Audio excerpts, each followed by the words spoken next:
Ladies and gentlemen, we suggest that you pay particular attention to an important announcement, which will be given at the end of tonight's program. The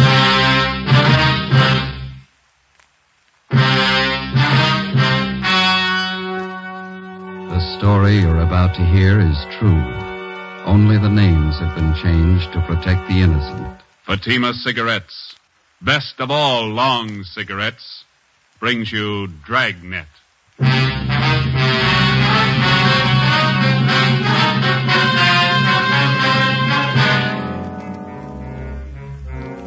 You're a detective sergeant. You're assigned to Personnel Division. A resident of your city files a report of robbery and assault. The suspect, a rookie police officer. Your job, arrest him. If you want a long cigarette, smoke the best of all long cigarettes. Smoke extra mild Fatima. Yes, Fatima is the king-size cigarette, which contains the finest Turkish and domestic tobaccos, superbly blended to make it extra mild, to give Fatima a much different, much better flavor and aroma than any other long cigarette. That's why Fatima has more than doubled its smokers coast to coast. Enjoy extra mild Fatima yourself. Best of all, long cigarettes. It's wise to smoke extra mild Fatima. It's wise to smoke extra mild Fatima.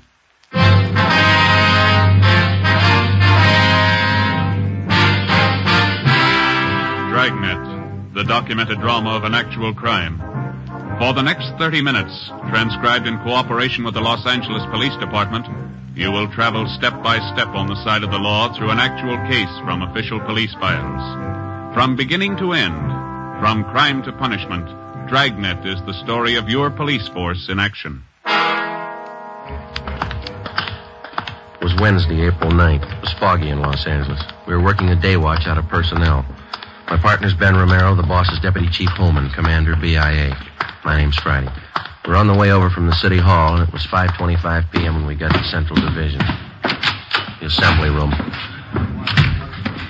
How's the wife? You see him, Joe? Yeah, that looks like him over there. I'll let you know. Hi. You Russell Clark? Yeah, that's right. Friday and Romero, personnel. All right. Lieutenant Drummond over at BIA would like to talk to you. All right. When do you want to see me? Right now. Okay. Wait till I get the cap.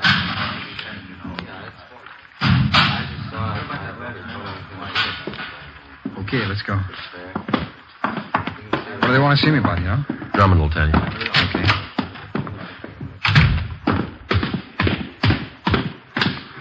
How long you been on the job, Clark? About 2.5 months. How do you like it? Oh, I like it fine. Wife doesn't think much of it. She wanted me to stay at my old job. What was that? Selling insurance. Likes to have me home nights. Doesn't like to be alone, especially now. Yeah? She's expecting a couple of months. You know how they get. Yeah. Let's cross here. Hey, I put in a request for day work. You think that's why personnel wants to see me? I don't know. I don't think so. Boy, I'd sure like to get that day watch. Yeah. Is that the way you fellas started? I did, yeah. You started in traffic, didn't you, Ben? Yeah, huh? Had 9 months of it. Go ahead, Clark. Oh, thanks. I have to be on the job at 6. Think it's going to take very long? I don't know. Hi, Friday. Hi. Right in, Lieutenant's waiting. Personnel, Coleman. Lieutenant? Yeah, come in. This is Officer Clark, Lieutenant Drummond. How do you do, sir? Oh, hey, Clark. Sit down. Thanks. Couple of questions for you. Yes, sir? You were on special duty at the Olympic Auditorium last night, that right? Yes, sir, for the fights. Anything unusual happen out there last night? Well, it wasn't very important, Lieutenant. After the fights, a drunk fell down the stairs. On the way out of the auditorium, broke his arm. I took him to Georgia Street, and they took care of the arm, and I drove him home. He was pretty drunk. Why didn't you book the man? I didn't think it was necessary. How long you been with the department, Clark? 2.5 months, sir. Didn't you know he should have been booked for violation of 4127 ALAMC? Well, the man was in pretty bad shape, Lieutenant. Broken arm. I guess I didn't think the law was that strict. Law's there for a purpose. You decided to forget it, now you're in a mess, right up to your neck. I don't understand. You remember the name of that drunk you took care of last night? Yes, sir. His name was Stacy. Lives out in West L.A. What's the matter, Lieutenant? That drunk, Mr. Stacy, wants to file a complaint against you. What for? He claims you took him back to the auditorium, beat him up, broke his arm, and robbed him of $128. Oh, he's crazy. He's lying. I didn't do that. Got his word against yours, Clark. Facts seem to favor him. But I can prove it. Well, there was at least a couple of dozen people around. There was a doctor. He can tell you. Maybe you better take it from the beginning, Clark.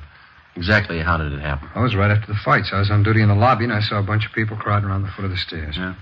I went over to see what the trouble was, and they were looking at this man lying on the pavement. It was Stacy. A doctor was examining him. This doctor, did he identify himself? Yeah.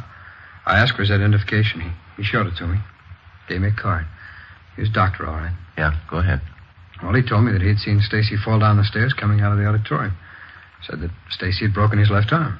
What'd you do then? Well, the doc said it'd be okay to move him, so I helped him into my car and took him down to Georgia Street. He was so drunk he could hardly stand up.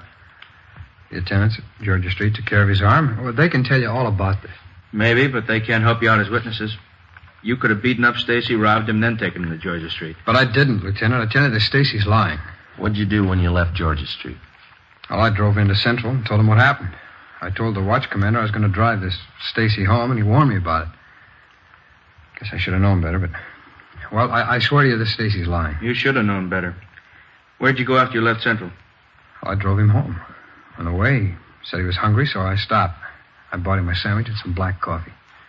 Kept telling me what a nag his wife was. Said he was afraid to go home. Go on. Well, when I got him to his place, his wife started chewing me out. I just said goodnight and left. That's it, huh? That's it. So help me, that's exactly what happened. Now, how about the doctor at the auditorium, the one who saw Stacy fall? Did you get his name and address? Well, no, Lieutenant, I didn't. I didn't think it was necessary. How about the crowd that was standing around? Did you spot anybody you know? No, I didn't. They're just a bunch of people coming out of the fights. Then you haven't got anyone to corroborate your story. But all those people saw it. There must have been a couple of dozen of them. What are their names? I don't know. All I know is I didn't beat him up and I didn't take his money. I tell you, the Stacy's lying. You could be lying. We got no proof either way. I'm not lying, Lieutenant. I didn't do it. We might believe you, Clark. That doesn't make any difference. If this man files a 211 against you, it's got to be settled in court. But I didn't do it. I tell you, I swear I did. In just a minute. Mike, send in Mr. and Mrs. Stacy, will you? You can hear the story the way we get it from Stacy and his wife. I'd like to hear it. I don't know why he's doing this to me. I helped him all I could. Look, Jerry, there he is. That's the one. Yeah, that's him, Chief. Now, wait a minute, Mr. Stacy. What's this all about? Hold it, Clark. Mr. Stacy, would you repeat the same story you told us this morning, please? You know what I told you, Chief. You had the stenographer take it all down. It's the same thing. I'd like to have you repeat it in front of Officer Clark here. He's entitled to know what you're charging him with. A man like that's entitled to nothing. You ought to be ashamed of yourself. Look, lady, your husband's lying. Don't call my husband a liar. You're not a policeman. You're a hoodlum. All right, wait a minute. I'd like to know what this city's coming to. Cops going around beating up private citizens. Who do we trust if we can't trust a policeman? Just a minute, You please. don't know, Captain. You should have seen my husband when that officer brought him home last night. Arm all bandaged, his face all cut up. He was hurt so bad he could hardly stand up. He was too drunk to stand up, lady. Don't you get fresh with me, man. All right, that's enough. This cop got hold of me as I was coming out of the fights. Took me in back of the auditorium. Told me if I didn't hand over my wallet, he'd book me on a drunk charge. Were you drunk, Stacy? I was not. Had a couple of beers, that's all. When I wouldn't give him my money, he beat me up.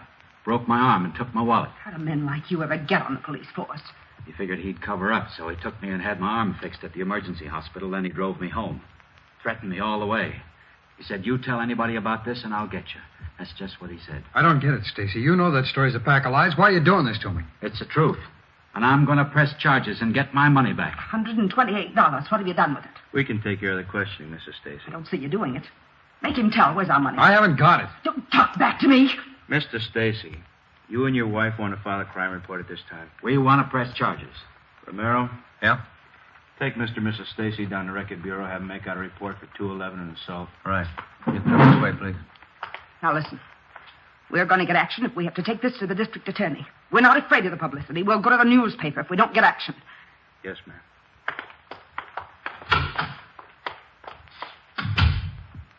What's it, Clark? They're lying. I can't prove it, but they're lying. Well, you can see the position it puts us in. If you're innocent, we'll do all we can. If you're guilty, we'll see you get everything that's coming to you. But they're lying. You know that. Not up to us. The court's going to have to decide. That's it. That's it. No, there's no other way, Clark. We got 4,500 men in the department. We don't claim they're all saints. Once in a while, a bad cop comes along, he pulls a caper, and all of us get a black eye. This book of rules is the only protection we got against that. By failing to enforce the law, you violated your duty as a police officer. Got yourself in a real mess, Clark. Like anybody else, you get a fair trial. That mean I'm dropped from the force? Those people have filed a crime report. Draw suspension pending the outcome of the case. After that, if you're cleared, there'll be a hearing before the Board of Rights. Am I through right now? You'll be booked for robbery and assault and held in county jail. Case will be presented to the district attorney tomorrow. What can I do? I'll have to have your badge. On the desk. Your gun?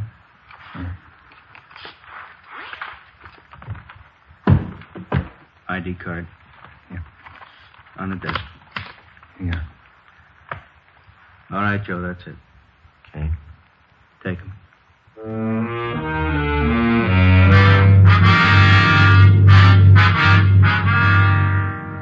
6 p.m. Ben returned to the office, and together we took Rookie Police Officer Russell Clark across the street to the Hall of Justice. At the county jail booking desk on the 12th floor, he was booked on suspicion of 211 PC and assault with intent to do great bodily harm. He was lodged in the cell block. Investigating charges against a police officer involves exactly the same procedure as cases where private citizens are concerned. Prove the suspect innocent or guilty. That's the job. If Clark was innocent, it looked like there was only one way of proving it. That was somehow to find the unnamed doctor who was supposed to have seen Stacy fall down the auditorium stairs and then examined him afterward. If Clark was guilty, we had to find proof that his story about Stacy falling downstairs was a lie. Besides that, we had to find evidence that he beat up Stacy at the rear of the auditorium that night and that he robbed him of $128. Thursday, April 10th. Ben and I checked in for work at 7:45 a.m. and found a message from the jailer on the phone board. Clark wanted to see us right away. We met with him in the county jail, interview room. How you doing? Not too bad. Don't let it sour you, huh? Sergeant, you really think I rolled that character? Come on, tell me the truth. We checked you out. Good family. You got a fine Army record. No, we don't think you did it. I just can't understand why he picked me out. I tried to help him all I could. Then he walks in the next day with a frame story like that. You got any idea why Stacy would pull something like this on you? I don't know. I'm worried, Sergeant. Believe me, I can't afford to sit here missing my pay. We live pretty close to the budget with a baby coming. I'm worried about the wife. I just don't know what to do. Are you sure you told us everything about this that you remember? Well, that's the one reason I wanted to see you. I didn't sleep much last night. I kept trying to remember the name of that doctor. Yeah? Well, I remember once he did mention his name, and then when I asked for his identification, he showed me one of his cards. Any idea what his name was? Well, I'm not sure, but as I remembered, it was some kind of a Swedish or Norwegian name, something like Johnson, Tollefson, something with a son on the end of it. It's on that card. That doesn't narrow it down too much. Where's the card? Well, I think I put his card in one of the pockets of my other uniform shirt. That's why I called you. I wonder if you could check that for me. It's at home. Sure. Where do you live? Out on Norwich Road, 411. It's right near the Coliseum. 411. Yeah. All right, we'll check it out for you. Just ask the wife, will you? Card should be in one of the pockets. Yeah, if you put it there.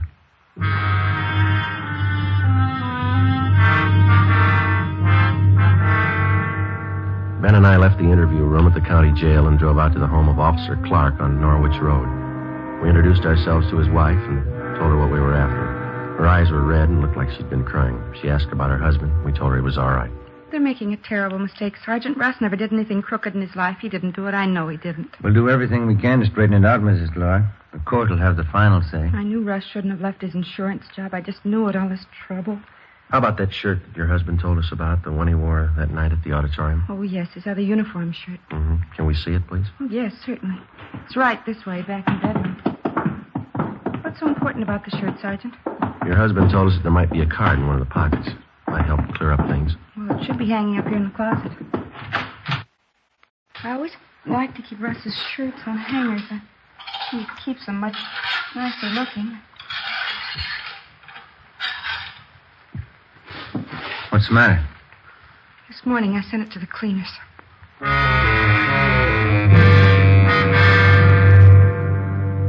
Clark's wife, Ben, and I drove down to a dry cleaning shop a few blocks away where Mrs. Clark had left the shirt. The counter girl there told us that the truck had already been by that morning and picked up the day's cleaning. It was a store rule to check all garments for contents. She had found nothing. We got the address of the main plant, the Great Northern Dry Cleaners, a place down on Factory Street.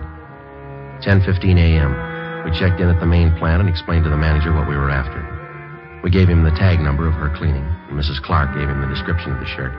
We waited in the manager's office while he made a search for the dark blue wool police shirt. How about this one, lady? It's the only blue wool shirt picked up at your cleaners this morning. Yes, that's Russ's shirt. That pocket flap there, I mended it. I'll check the pockets for you. I had to pull it out of the tank. It's all wet. Anything? Not in this pocket. Try the other one. Yeah? Look for yourself. Nothing.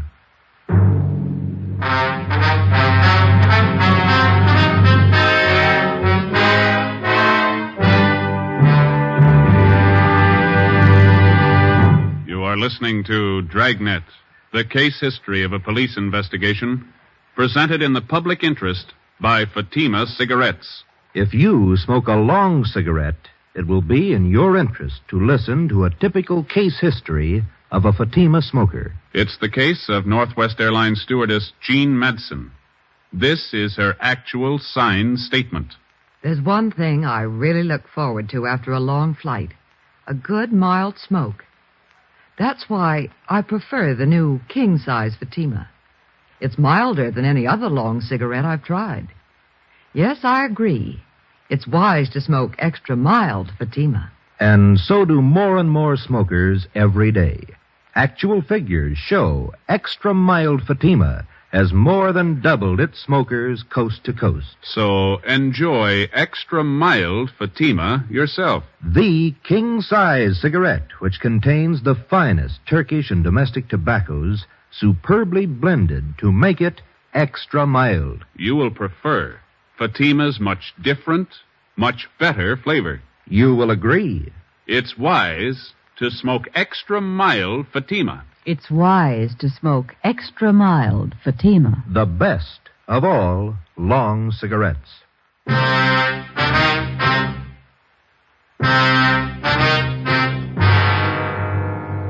Thursday, April 10th. Shortly after noon, the daily newspapers were on the streets, and the head on one of the top front page stories read, "Rookie cop slugs rob citizen." Ben and I went back to the county jail and told Clark that we'd failed to find the card. He could give us no other lead that might help in clearing the case. During the next 2 days that followed, Ben and I ran down every possible lead, no matter how remote it was. We made a thorough check on Mr. and Mrs. Stacy. We double-checked back on Clark's record. For one full day, we did nothing but phone doctors in and around the city of Los Angeles. From a list of hundreds, we came across 3 doctors who had been present at the fights in Olympic Auditorium on the night Stacy claimed he was beaten up and robbed by Officer Clark. None of the 3 had seen a man tumble down the stairway leading from the balcony to the lobby. None of them had seen any accident or had been called on to help anyone professionally. Monday, April 14th, we met with Lieutenant Ralph Drummond. No go, huh? That's got us, Ralph. We can't figure it. It's almost a fact Stacy's lying. Clark, what about him? Well, there's still nothing to show that he didn't do it. He had the opportunity. Maybe he had a motive. He needs money, you know. Who doesn't? How much you get on Stacy? He and his wife run a second-hand furniture store in South Flower. It's a small business. Stacy's quite a gambler. He bets on the fights. Yeah? We checked around with some of the gang down at the auditorium. Stacy's well-known down there. He laid some pretty heavy bets the night he claims Clark rolled him. How much? You got the dope there, Ben. How's it figure out? He lost over $75 in small amounts. Add to that the fact that he was doing some partying. That might account for the 128 that's missing. Stacy blew the roll, was afraid to tell his wife, so he cooked up the story against Clark. Yeah, sure. Maybe that could have been the way it happened. What do you got on the other side? Not much, Ralph. Couldn't dig up anything against Clark. I don't know. He doesn't seem like the type to pull something like that. Maybe not. You still can't prove he didn't do it. How about the papers? You've been plugging for witnesses? Yeah. Here's the ad. Had it running in personals for 4 days now. Thanks. All those saw a man fall down the stairway, the auditorium. Tuesday, please call Michigan 5211-875. No results, sir? No. All the possible doctors in town have been checked out, too. How about the local medical magazines? Got an ad in there, Ralph. Nothing's happened. Well, one thing is sure. Something's got to happen. Newspapers are scorching the kid and the department along with him. A victim without a trial makes good reading in the tabloids. There's one thing I can't understand. If Clark's leveling and there was a doctor at the fights that might have looked at Stacy, then where's the doctor? We've had this thing noised all around town. Well, give it a little more time. He might turn up. I kind of like the Stacy angle. How do you mean? Well, suppose we get him in here. Think we could break him down into questioning? No, I doubt that. We can't even get close to him. That wife of his and that lawyer, they're with him all the time. He's afraid to talk to us. Maybe if we pass the word to his wife he'd been gambling, how far can we go on that? Well, she might believe us, she might not. You've seen what she's like. Yeah. I got an idea he sold her on a story, and she's tagging along to get the $128 back. It gives me an idea, Joe. One thing we might have missed. Yeah, what's that? We found out that Stacy did a little partying before he went to the fights at the auditorium that night, didn't we? Yeah, go ahead. We checked out a couple of the bars he was drinking at, but we figure he must have partied away at least $50 out of that $128. Mm-hmm. He didn't spend that much at the bars. Oh, well, sure. He probably hit a few other places, too. That's what I mean. That's still a lot of money to drink up alone. You figure a woman? Maybe. You got any reason to think Stacy plays around? Just one. Yeah? His wife.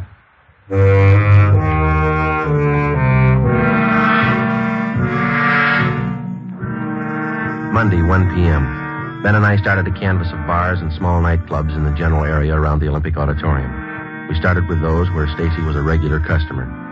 We failed to turn up any leads. Either the bartenders refused to tell us or they had no knowledge of Stacy's running around with other women. We kept at it. Another day passed. 2 days. Nothing. One of the newspapers started a campaign against the brutality of police officers. On Thursday, we got a tip from a bartender at a place out on Washington Street, the Brown Cow. He told us that he thought he saw a man answering Stacy's description in his bar a few nights before with a flashy blonde in her late 20s. He said he didn't know Stacy too well, but he knew the girl, and he knew the hotel where she stayed. Her name was Sandra Gay, an acrobatic specialty dancer at a cheap nightclub. We checked out her hotel, but she wasn't in. We left word for her to get in touch with us, and we picked up a hamburger and some potato salad for lunch and checked back in at the office. How you doing, Coleman? Not as good as you two. How do you mean? Can't you smell the perfume? It's off a blonde named Sandra Gay. She's waiting in the next room. Won't talk to anybody but you. Thanks. Come on, Ben. Didn't waste much time, did she? Perfume. Sure strong. Your name, Sandra Gay? Yeah, that's right. You the fellas been looking for me? Drop by your hotel. We'd like to ask you a few questions. Sure, it's all right. This is my partner, Sergeant Romero. My name's Friday. How you doing? Oh, Romero. Kind of cute for a cop. What can I help you with? Do you know anybody by the name of Gerald Stacy, Miss Gay? Gerald, yeah, I hate that name. Do you know any man who calls himself that? No, I think that's a terrible name for a man, Gerald. The man we have in mind is pretty short, stocky build, dark hair, and he wears steel-rimmed glasses. Yeah, where's he hang out? Place out in Washington, the Brown Cow. Supposed to have been seen with you. Gerald Stacy. Oh, yeah, I think I know who you mean. Furniture business. He runs a place near the Brown Cow. That's right. You know him? Oh, Pop, sure I know him. We get together once in a while. He's a kick. Pretty big spender? When he's got it, yeah. Last time we went out, he was fine. He can kick it around when he wants to. Oh, Pops. When's the last time you were out with him, Miss Gay? Maybe a week, 2 weeks ago. The Tuesday night, I think, yeah. Tuesday the 8th? Is that about right? Yeah, must have been it. Why, what's it all about? Did you spend most of the evening with him? No, I had to get back to the club, do my act. He went on to the fights over at Olympic. I get it. Personnel, Friday. Is this Sergeant Friday? Yes, that's right.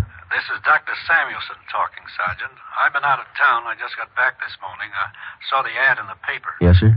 I was at the fights that night, Sergeant. What did you want to know? Would you mind telling us, Doctor, did you see a man fall down one of the stairways to the lobby? Certainly. I was the one who examined him.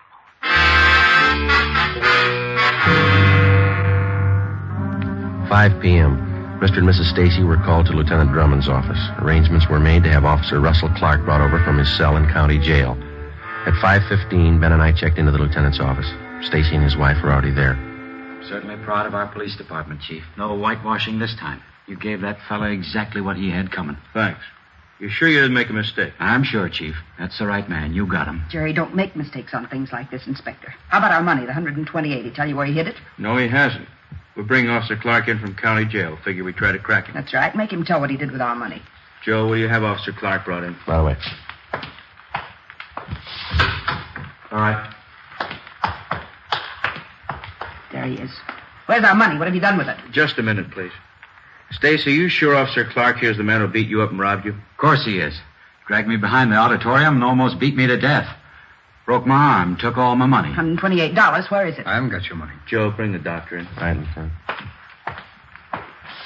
In here, Doctor. All right. Mr. Stacy, you're a liar. This officer didn't break your arm. I saw you fall down a flight of stairs at that auditorium and break your own arm. I examined it. Jerry, who is this man? What about it, Stacy? He doesn't know what he's talking about. I never saw him before in my life. No, but I've seen you, Stacy. You were drunk. I saw you fall down those stairs. You're crazy. Joe, send Miss Gay in. Right. All right, Miss Gay. Pure strong perfume. You recognize any of these people, Miss Gay? Hello, Pops. I don't know you. Don't you remember the perfume? You give it to me. Who is this woman? Just a friend, honey. All right, Stacy, now let's have it straight.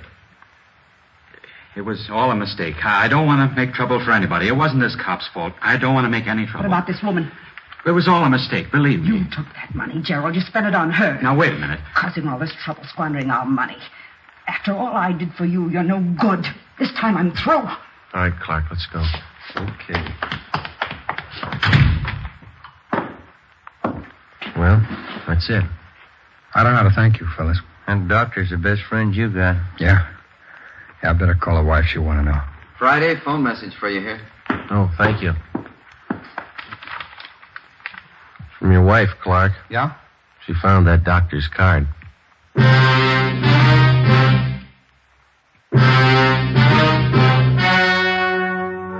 The story you have just heard was true.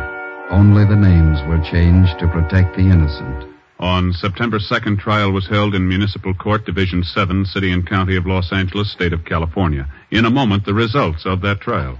It's amazing how many long cigarette smokers are changing to extra mild Fatima. Here is the actual report. From coast to coast, extra mild Fatima has more than doubled its smokers. Yes, more and more smokers every day are discovering that Fatima is the king-size cigarette that is extra mild. Extra mild because it contains the finest Turkish and domestic tobaccos superbly blended to make it extra mild, to give it a much different, much better flavor and aroma. Enjoy extra mild Fatima yourself. Best of all long cigarettes. It's wise to smoke extra mild Fatima. It's wise to smoke extra mild Fatima.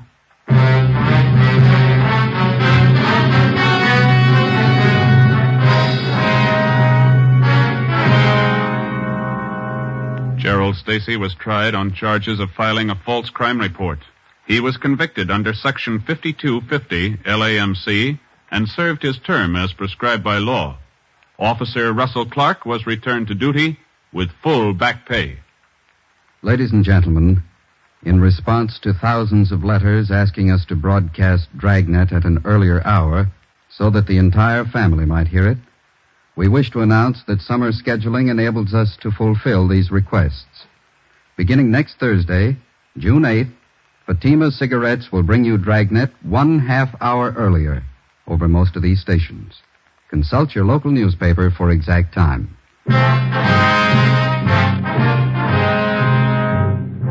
You have just heard Dragnet, a series of authentic cases from official files. Technical advice for Dragnet comes from the Office of Chief of Police W.A. Wharton, Los Angeles Police Department.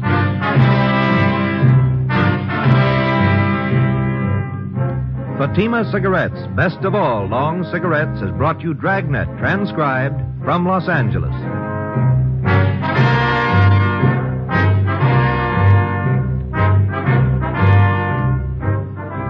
Hear your favorite Jack Birch tomorrow on NBC.